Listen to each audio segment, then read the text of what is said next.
Assalamualaikum warahmatullahi wabarakatuh. Halo pemirsa, berjumpa lagi bersama saya Abdul Malik, tentunya hanya di program Kuliah Ramadan Jawa Pos Radar Semeru TV.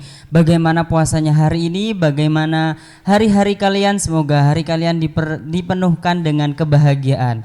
Nah pemirsa, hari ini kita akan membahas bagaimana paradigma Islam rahmatan lil alamin. Berbicara tentang Islam rahmatan lil alamin adalah Islam rahmat bagi seluruh alam. Yang tentunya hari ini saya tidak sendiri pemirsa, saya ditemani oleh narasumber yang memang ahli di dalam bidangnya, yaitu Al Ustadz Ihya Ulumuddin. Assalamualaikum Ustadz. Waalaikumsalam warahmatullahi wabarakatuh. Bagaimana puasanya hari ini Ustadz? Alhamdulillah lancar, masih kuat sampai hari ini. Alhamdulillahirabbil alamin. Nah, Ustadz, di sini kan kita akan membahas paradigma Islam rahmatan lil alamin. Menurut Ustadz, bagaimana sih konsep Islam rahmatan lil alamin itu sendiri? Baik, bismillahirrahmanirrahim. Islam rahmatan lil alamin, sebenarnya istilah ini tidak begitu booming di zaman dulu gitu ya, tidak juga dijadikan sebagai komoditas gitu. Mengalir begitu saja. Al-Qur'an menyebutkan dalam surat Al-Anbiya itu ayat 107 Bismillahirrahmanirrahim, wa ma arsalnaka illa rahmatan lil alamin. Aku tidak mengutus engkau wahai Nabi Muhammad sallallahu alaihi wasallam melainkan sebagai rahmat bagi seluruh alam. Kita perlu melihat kata rahmat itu. Apa sih rahmat itu? Kata rahmat dalam bahasa Indonesia lebih disederhanakan oleh kita gitu, sebagai pemilik bahasa Indonesia, bahwa rahmat itu ya kasih sayang gitu. Padahal kata rahmat punya banyak turunan, derivasi gitu. Seandainya dalam syaraf itu bisa dikias dan banyak bentuk ilmu syaraf atau morfologi ya, perubahan kata. Misalnya kita bisa lihat dalam basmalah ya. Bismillahirrahmanirrahim, dengan menyebut nama Allah kita artikan begitu. Ar-Rahman yang maha pengasih, Ar-Rahim lagi maha penyayang. Ini makna sudah kita terima sejak lama, tapi kalau kita mengkaji bahasa Arab, makna ini terlalu sempit. Di mana kata Ar-Rahman diartikan maha pengasih, Ar-Rahim maha penyayang, kan gitu. Ada penyempitan makna, seolah-olah Ar-Rahman Ar-Rahim ya sama gitu. Sama-sama kasih sayang. Tapi sebenarnya maknanya berbeda. Ada makna yang tidak bisa tercover dalam bahasa Indonesia dari bahasa Arab itu. Kata Rahman awalnya dari ro, ha, sama mim. Kemudian ada tambahan mim panjang, berarti ada alifnya di situ, sama nun.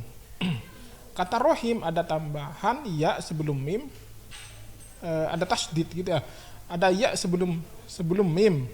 Nah, berarti tambahnya cuma satu. Kalau Rahman tambahnya dua. Dalam bahasa Arab ada kaidah ziyadatul bina tadullu ala ziyadatil makna gitu. Tambahan, sederhananya tambahan huruf itu menunjukkan ada tambahan makna gitu. Ar-Rahman berarti ulama kemudian mengartikan, kalau kita ngaji bahasa dengan bahasa Jawa, Ar-Rahman kang paring nikmat kang gede-gede gitu kata ulama itu. Sementara Ar-Rahim nikmat kang alit gitu. Tapi ulama lain mengatakan Ar-Rahman kang ulas asih dunya akhirat, Ar-Rahim kang ulas asih akhirat beroko. Lah, Rahman Rahim ini berasal dari kata rahmah, kasih sayang, kita menyebutnya begitu. Nah, kemudian kata rahmat ini dengan makna yang begitu luas itu dipakai dan menjadi istilah gitu. Islam rahmatan lil alamin, kasih sayang untuk seluruh alam. Kemudian kita lihat seluruh alam itu alam apa gitu. Sementara alam kita kan banyak gitu ya. Ada manusia, ada alam tumbuhan, ada alam hewan, belum yang nggak kelihatan gitu, genderuwo, jin dan sebagainya, itu kan seluruh alam juga. Ketika kita mendapati lil alamin, berarti ini bukan hanya untuk manusia.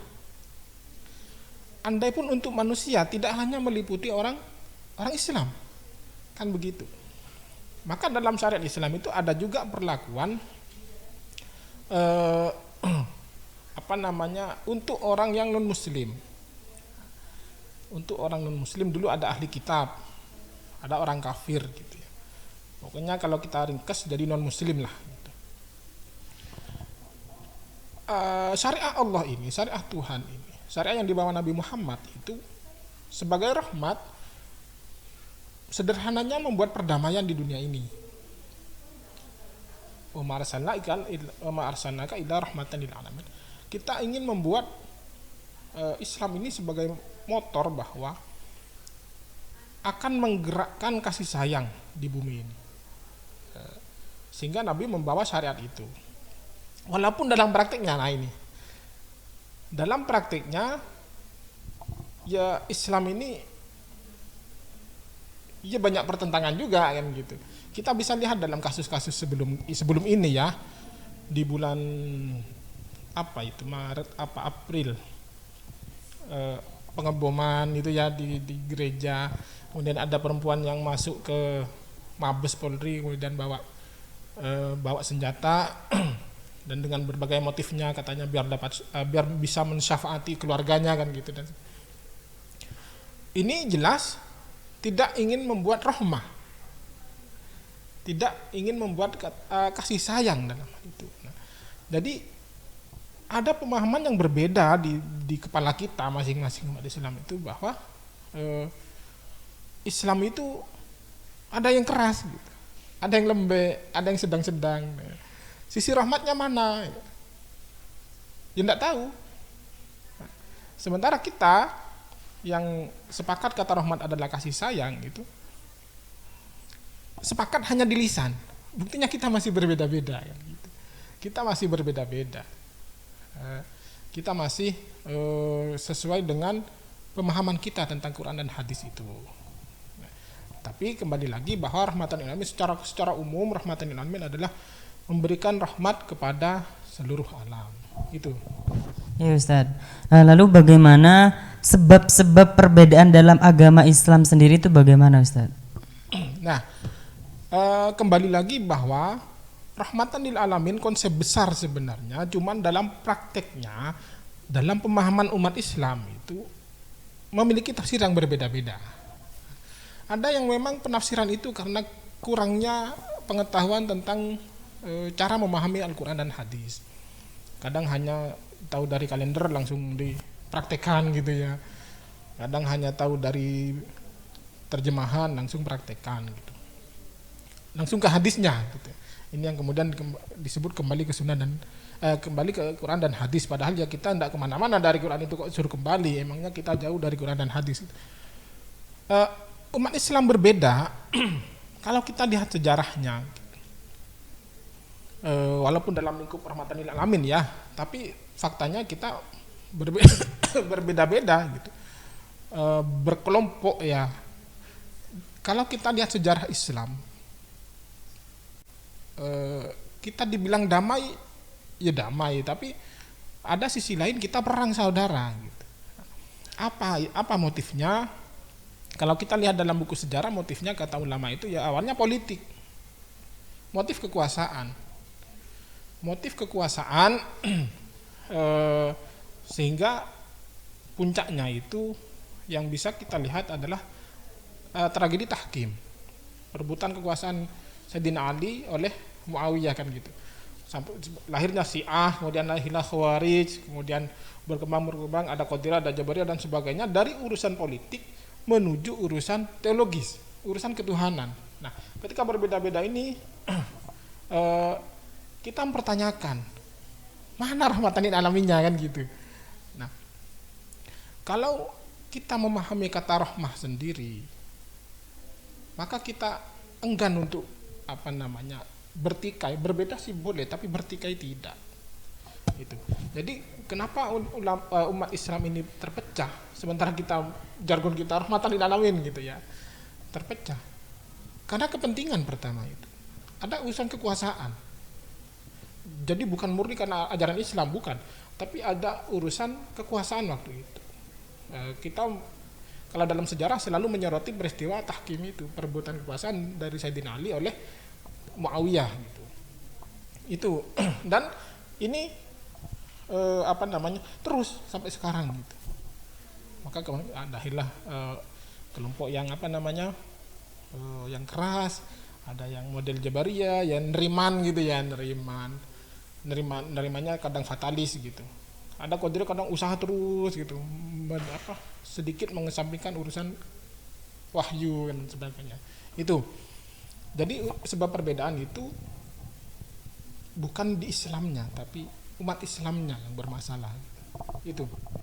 Nah, itu ya Ustaz. Lalu bagaimana klaim kelompok dan dominasi surga menurut pandangan Ustadz yang berdasarkan hadis, yang mana dari beberapa kelompok Islam itu kan banyak, dan yang hanya masuk Islam itu hanya satu golongan, itu bagaimana Ustadz? Ya, itu memang hadis yang digembar-gemborkan ketika umat Islam pecah gitu ya. Sataftariqu ummati berapa? Ila salasatin wa sab'ina kan firqatan gitu. Umatku kata Nabi Muhammad itu akan pecah pada 73 golongan. Semuanya di neraka kecuali satu gitu. Siapa itu? Ma'ana alaihi wa ashabi kan gitu. Siapa yang mengikuti sunnahku dan sunnah sahabatku kan gitu. Ini hadis yang sampai ke kita. Ada hadis lain bukan yang berbeda dengan hadis ini, dan ini dipandang sahih gitu. Dari awal sama sataftarku ummati, tapi di akhirnya berbeda. Profesor Dr. Halim Mahmud itu, Syekhul Azhar itu menulis dalam bukunya mengomentari Imam Sya'roni bahwa ada hadis yang berbunyi bukan yang dimasuk surga satu, bukan. Yang 72 di surga, yang satu masuk neraka gitu. Cuman hadis ini tidak begitu digembar-gemborkan oleh kita kan. Tidak kita sampaikan, kita tidak sampaikan kepada umat Islam secara menyeluruh gitu. Yang sering kita terima yaitu 72 di neraka, yang satu masuk surga gitu. Akhirnya rebutan, satu ini rebutan gitu. Akhirnya ini klaim siapa yang masuk surga gitu. Ma'ana alihi washabi, siapa yang kata Nabi yang ikut sunnahku dan sahabat-sahabatku. Nah, dalam konteks rahmatan lil alamin sebenarnya klaim itu tidak perlu klaim itu. Kita sebagai umat Islam kalau mengaku ke Islam itu kan artinya damai. Berbeda sih boleh, tapi jangan bertikai, jangan berantem gitu. Kita memang terpecah dari sekian kelompok karena memang bahasa kita niscaya bahwa kita harus berpecah itu niscaya. Kenapa? Karena otak kita isinya beda-beda gitu. Kalau kata Gus Dur itu kepala sama berambut tapi isinya beda-beda. Kepalanya sama, terbuat ya ada tulangnya, gitu, ada rambutnya, tapi isinya kan berbeda-beda. Nah, tapi kita tetap harus merujuk bahwa Islam ini rahmat. Kata Islam sendiri kan damai. Kita bolehlah kita akui bahwa kita ini terpecah. Tapi ingat, rahmatan lil alamin ini kita sebagai hadir di sini sebagai rahmat, menebar rahmat. Kita lihat aturan-aturan kita. Kata hadis itu orang Islam adalah orang lain selamat dari lisannya dan tangannya kan gitu. Atau di hadis lain orang yang darah orang lain itu selamat. Ya tidak ada pembunuhan berarti. Tidak ada pemukulan, tidak ada kekerasan kan gitu. Nah, Islam ini yang harus kita tebarkan. Islam yang menghargai orang lain dan juga memanusiakan manusia. Itu baru lingkup manusia. Gitu. Itu lingkup. Kita lihat ajaran Islam bagaimana ke dalam fikih itu. Orang kalau motong hewan, nyembelih ya, itu kan ada syarat bahwa pisaunya harus tajam. Kenapa? Biar hewan yang disembelih itu matinya cepat. Dengan begitu tenang dia, tidak tersiksa. Kalau yang pakai pisau yang tidak tajam, itu kan menyiksa hewan. Begitu, walaupun ujungnya sama-sama mati ya, tapi ada proses yang cepat kalau dengan pisau yang sangat tajam. Nah, dari sini kita lihat bahwa memang rahmatan lil alamin kita ini, bahwa syariat-syariat yang dibawa Rasulullah itu bukan hanya untuk manusia, tapi untuk alam yang berbeda-beda gitu. Termasuk hewan, termasuk jin gitu. Kita kan sering menindas jin lah bahasa sederhananya ya. Orang sakit sedikit dibilang kesurupan, jin lagi yang salah kan gitu. Orang sakit lambung itu, orang sakit lambung dikit-dikit langsung ke dukun, langsung vonis jin gitu. Padahal lambung itu sebenarnya nggak bisa jalan, jin lagi yang salah. Kasihan saya sama jin itu kadang-kadang itu. Jadi dari sini mana letak rahmat kita, kasih sayang kita pada makhluk lain gitu. Ada yang paling sederhana, konsep rahmat kita itu. Kita kalau nyamuk dibunuh apa diusir? Kan dibunuh ya. Dibunuh. Nyamuk itu ya hidupnya sebentar. Kenapa? Kita sering bunuh pakai keren, mati semua itu. Kita tidak ada rahmat di situ dengan nyamuk itu. Tidak ada kasih sayang. Ada semut dikit langsung dibunuh. Padahal nggak ngapa-ngapain semutnya gitu. Nah, itu untuk konsep hewan. Nah, tapi kembali lagi ada pertanyaan tadi, bagaimana klaim itu? Klaim itu jelas salah. Kenapa? Klaim surga itu urusannya Tuhan. Allah Subhanahu wa taala yang kemudian akan menentukan siapa yang masuk surga, siapa yang masuk neraka, walaupun rambu-rambunya sudah ditentukan oleh Rasulullah bahwa ma ana alaihi wa ashabi gitu. Nah, apakah ini merusak Islam rahmatan lil alamin? Secara konsep iya. Karena ada klaim. Kemudian yang lain mau diapakan, mau diusir gitu. Itu tentang bagaimana menyikapi perbedaan itu yang ada dalam agama Islam sendiri. Nah, kita kan melihat perbedaan itu adalah 273 dari agama Islam sendiri, bukan dengan ulama, bukan dengan agama lain. Bagaimana rahmat kita dengan sesama umat Islam sendiri? Kalau nggak beres ngapain ngurusin yang luar kan gitu.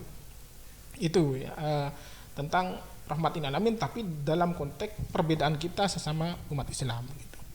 Ya Ustaz. Nah pemirsa, jadi untuk berbicara tentang Islam rahmatan lil alamin itu memang sangat detail dan sangat luas ya pemirsa.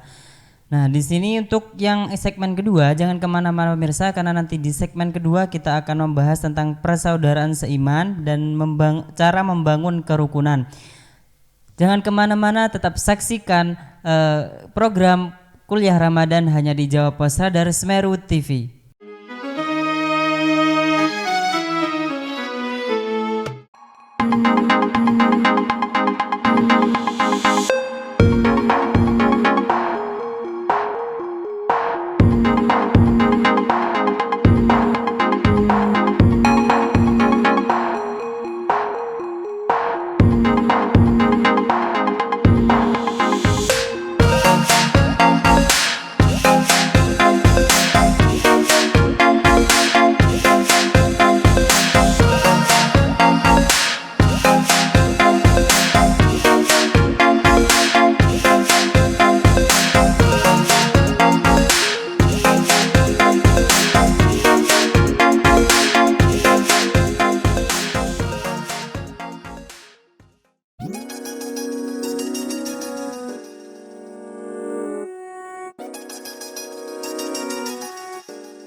Setiap umat muslim di dunia pasti memiliki keinginan mengunjungi Baitullah dalam perjalanan haji atau umroh. Keistimewaan bersama kami berupa keamanan legalitas, harga kompetitif, bimbingan insentif selama umroh. Dengan hotel yang dekat dengan Masjid Nabawi dan Baitullah, serta pelayanan prima dari pembimbing kami yang berpengalaman. Mekanisme pendaftaran calon jamaah: pilih tanggal keberangkatan dan paket umroh atau haji yang diinginkan, mengisi formulir pendaftaran umroh atau haji, menyerahkan dokumen persyaratan paspor, pas foto 4x6 sebanyak 10 lembar, KTP, KK, surat nikah, dan akta asli. Mari umroh bersama SHB An-Namiro.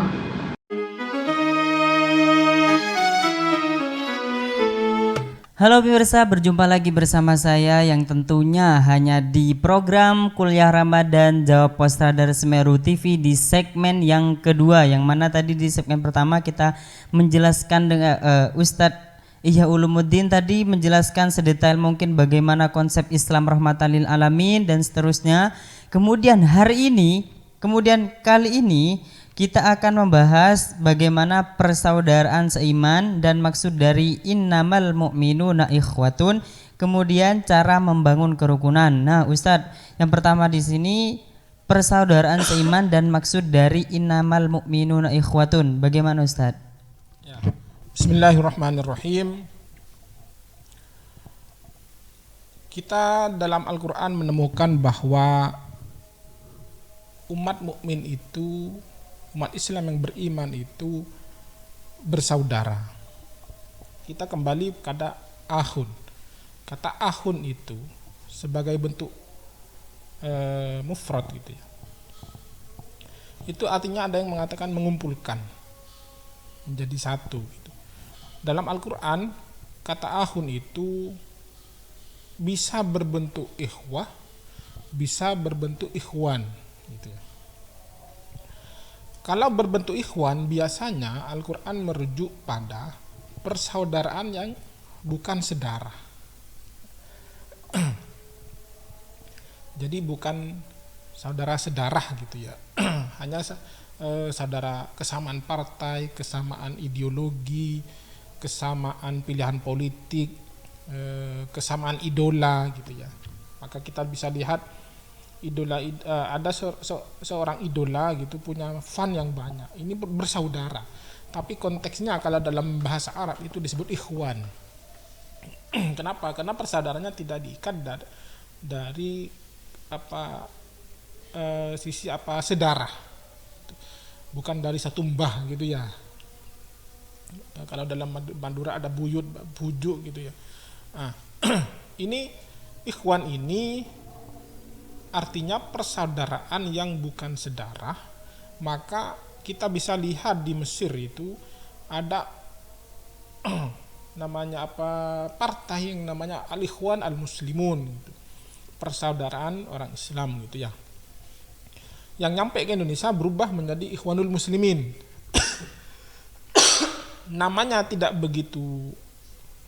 Nama Ikhwanul Muslimin tidak begitu santer di Indonesia, tapi ideologinya masuk ke Indonesia gitu. Nah, itu bentuk ikhwan. Ada lagi bentuk ikhwah, innamal mu'minuna ikhwatun. Kata ikhwah sebenarnya digunakan dalam bahasa Arab itu untuk merujuk persaudaraan yang sedarah. Mama, kakak, adik, sepupu, itu disebut dengan ikhwah. Menarik di sini, kenapa Allah kemudian memilih kata ikhwah untuk merujuk persaudaraan seiman. Nah, padahal kita orang Islam yang sekian banyaknya ini ya bukan sedarah gitu. Maksudnya sedarah bukan darah dekat gitu ya, bukan dari satu mbah.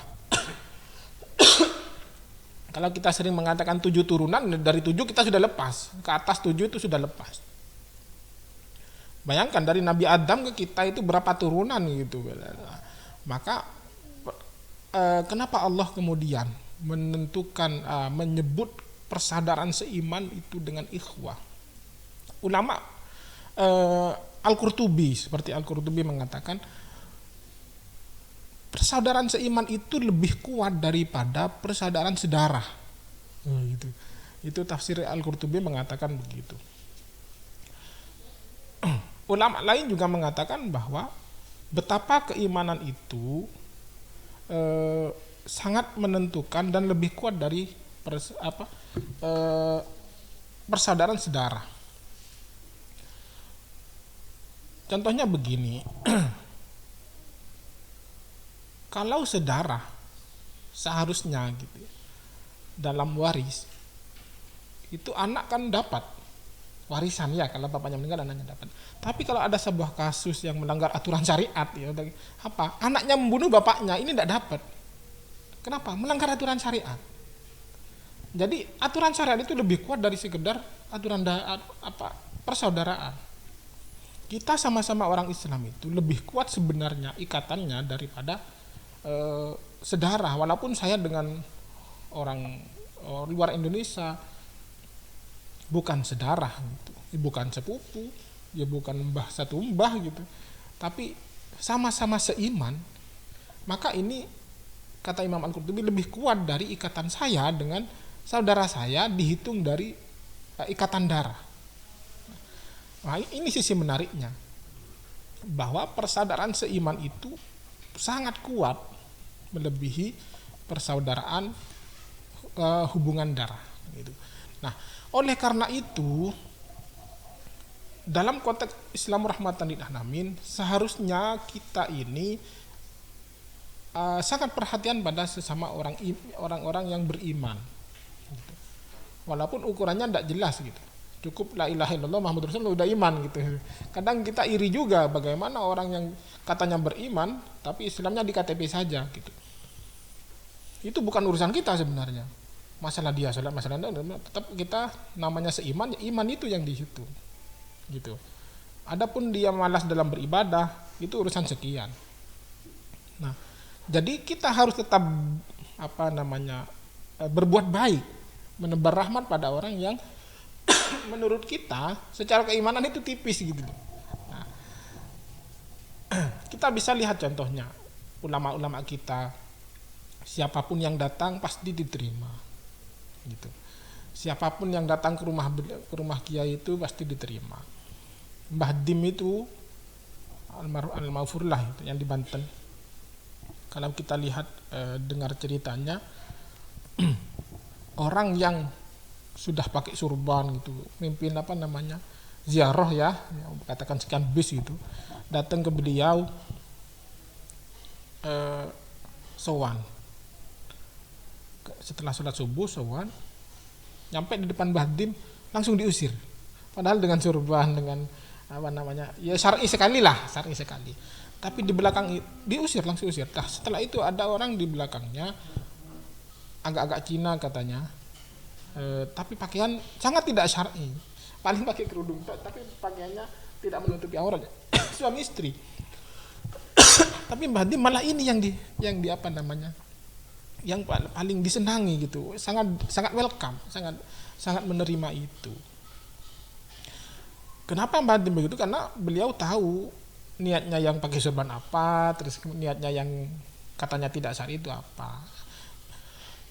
Ini menunjukkan bahwa walaupun orangnya tidak syar'i itu, kita harus tetap berbuat baik. Yang diusir itu bukan karena dia jelek, bukan, tapi Mbah Dim punya sudut pandang yang berbeda dari sudut pandang Allah gitu, karena beliau terkenal walinya gitu. Kita lihat ulama-ulama kita, kiai-kiai kita, tidak pernah kemudian karena beda iman diusir. Di masyarakat katanya tidak baik, jarang sholat, diusir enggak. Kenapa? Kita tetap berada pada hadis liutammima makarimal akhlaq kan gitu, menebar kebaikan, menyempurnakan akhlak. Nah, kita bisa lihat contoh-contoh yang lain gitu.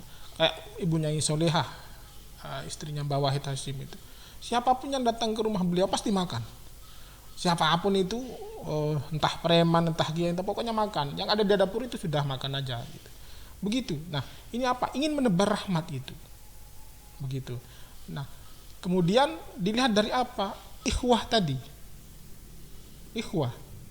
Beliau melihat ikhwah dari sisi orang beriman, ikhwan dari orang yang tidak beriman gitu. Karena sudut pandangnya begini, kita jangan melihat apa pekerjaannya, apa yang dilakukannya baik atau buruk, tidak, tapi lihatlah siapa yang menciptakan itu. Begitu. Masuk ke apa tadi? Yang kedua, cara membangun kerukunan, Ustaz. Cara membangun itu. kita lihat, kalau kita melihat orang non-muslim, jangan vonis dia kafir kemudian masuk neraka, tidak. Ini bisa jadi neraka dan surga itu kan urusan Tuhan. Kita ini bisa jadi benar, bisa jadi salah. Tapi vonis itu bagaimanapun ya penilaian tetap salah gitu ya. Masa kita mau mengambil alih tugas Tuhan sebenarnya itu. Bahkan orang yang bid'ah itu kafir gitu kan, mengambil alih tugas Tuhan. Allah yang menentukan siapa kafir, siapa beriman gitu. Kalau dalam ajaran Islam, kita jangan melihat siapa dia dan apa yang dikerjakan. Kita kadang melihat tetangga kita tidak sholat, tetangga kita nggak puasa, kelihatannya ya. Kemudian kita bergaul dengan dia tidak seperti orang yang menurut kita adalah rajin sholat. Ini keliru. Yang benar adalah kalau kita dalam konteks rahmatan lil alamin, kita lihat bahwa dia juga makhluknya Allah. Yang kita lihat bukan dianya, tapi yang menciptakan siapa. Nah, dari sini kita bisa melihat siapapun, agama apapun, kita akan melihat itu. Dan kita akan tenang. Gitu. Itu konsepnya yang dibangun oleh ulama, bahwa siapapun kita yang kita lihat bukan dari sudut pandang kita, dari sudut pandang ketuhanan, bahwa dia adalah makhluk Allah juga, Allah pengen menciptakan itu. Kadang kita bukan ke manusia, ke hewan aja benci gitu ya, ke anjing benci gitu. Kita benci anjing. Salah apa anjing itu? Tidak salah apa-apa, tapi kita benci loh. Mana sisi rahmat kita kepada rahmatan lil alamin gitu ya? Konsep rahmatan lil alamin dalam bentuk apa kita ya? Gitu. Ada juga seperti yang saya bilang tadi, kita benci jin gitu, dikit-dikit takut jin, dikit-dikit benci jin, lewat kuburan takut sama hantu dan sebagainya. Lupa bahwa semua itu ciptaan Tuhan. Nah, kalau kesadaran bahwa semua itu hanya adalah berasal dari satu zat yang suci gitu ya, yang pasti punya tujuan yang baik dalam menciptakan apapun, tidak ada yang sia-sia, maka kita akan bisa berdamai dengan kita dan bisa berdamai dengan orang lain. Nah, konsep ini perlu kita tanamkan. Kenapa? Dengan sekian banyaknya dan pesatnya perkembangan ini, perkembangan kehidupan ini, sampai modern ini, kita pasti menemukan perilaku-perilaku yang tidak dilakukan yang dulu, tapi dilakukan sekarang dengan sekian banyak modelnya. Gitu. Kalau kita hanya melihat pada bentuk perilakunya, maka kita akan pusing dan sakit hati sendiri, stroke lama-lama kita itu, mikirin orang lain masalahnya. Nah, tapi kalau kita sadar ya sudah dia berbuat baik, tapi bukan dalam konteks hukum ya, kita bicara dalam konteks kasih sayang kita kepada sesama umat manusia, bahwa memandang manusia itu bukan dilihat dari manusianya, tapi dilihat siapa yang menciptakan itu. Kalau kita benci itu, apa kita tidak berarti benci yang menciptakan gitu? Jangan protes kita, ngapain Allah ciptakan anjing, ngapain Allah ciptakan orang yang tidak sholat, tidak bisa. Allah pasti punya tujuan yang luhur gitu. Sampai Allah menciptakan dalam Quran itu nyamuk, untuk apa gitu Allah ciptakan nyamuk. Allah ciptakan makhluk yang kecil, hewan itu untuk apa gitu. Yang kecil itu adalah ciptaan Allah. Maka kita juga harus berperilaku baik kepada makhluk-makhluk ini, yang entah itu bentuknya yang terlihat apa yang tidak terlihat. Begitu. Jangan dikit-dikit masuk ke sebuah rumah yang angker langsung diusir gitu, tidak bisa. Nah, ini bentuk rahmat kita kepada yang tidak seiman. Tidak seiman dilihat dari bukan agamanya Islam, bukan, tidak boleh gitu. Kita dalam bergaul melihat siapa yang menciptakan. Lah, dari kesadaran ini kita akan bisa berdamai dengan setiap keadaan. Dengan siapapun kita bertemu, kita bisa berdamai. Itulah konsep rahmatan lil alamin. Ya Ustadz, lalu ini Ustadz ada pertanyaan dari saya sendiri. Bagaimana sih cara kita untuk berdamai dengan diri kita sendiri dan berdamai dengan orang lain itu bagaimana Ustadz solusinya lah? Itu perlu latihan ya memang. Kita pertama koreksi kita sendiri, itu latihannya. saya cerita dari konteks konsep-konsep yang saya dapat itu, bahwa untuk berdamai dengan diri kita sadari kita ini siapa, kita ini apa. Nah, setelah sadar ke situ, maka kesadaran itu akan terus berkembang sampai keluar dia itu siapa. Tapi posisi kita sebagai hamba, kita sadari bahwa kita hanyalah hamba dan Allah adalah Tuhan gitu. Maka dalam Dzikrul Wafilin itu ya kelompok yang didirikan oleh Gus Dur dan Kiai Ahmad Siddiq itu ada konsep begini, aku hanyalah, engkau adalah, gitu istilahnya. Aku hanyalah hamba, engkau Allah ya adalah Tuhan yang maha kuasa gitu. Jadi kita sadari kita sendiri ini apa sebenarnya, tercipta dari apa dan untuk apa, terus kesadaran itu tidak bisa satu hari, ini prosesnya panjang, dan setelah itu kita akan secara otomatis ada lompatan-lompatan di mana kita akan bisa berdamai dengan orang lain. Tapi benar memang ibda bin nafsik itu memang harus begitu. Kita mulai dari diri sendiri, maka nanti akan ada lompatan-lompatan sikap itu untuk orang lain. Gitu. Nah, lalu kan ada Ustadz saat atau teman sendiri pada saat berbuat keburukan kita tegur, kamu tuh gak boleh seperti ini, itu perbuatan terkeji loh. Kok kamu seperti ini? Nah, sama teman sendiri itu diginin Ustadz, wong gak usah ngurusin hidup saya, urus aja hidup kamu sendiri.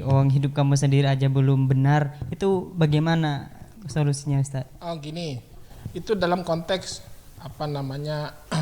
merubah keburukan gitu ya. Kalau sudah dalam konteks merubah keburukan menjadi kebaikan, itu kan banyak tahapnya. Bisa dengan kekuasaan, bisa dengan lisan, dan bisa dengan diam gitu. Nah, konteks ini kemudian bisa berkembang, bisa dinamis.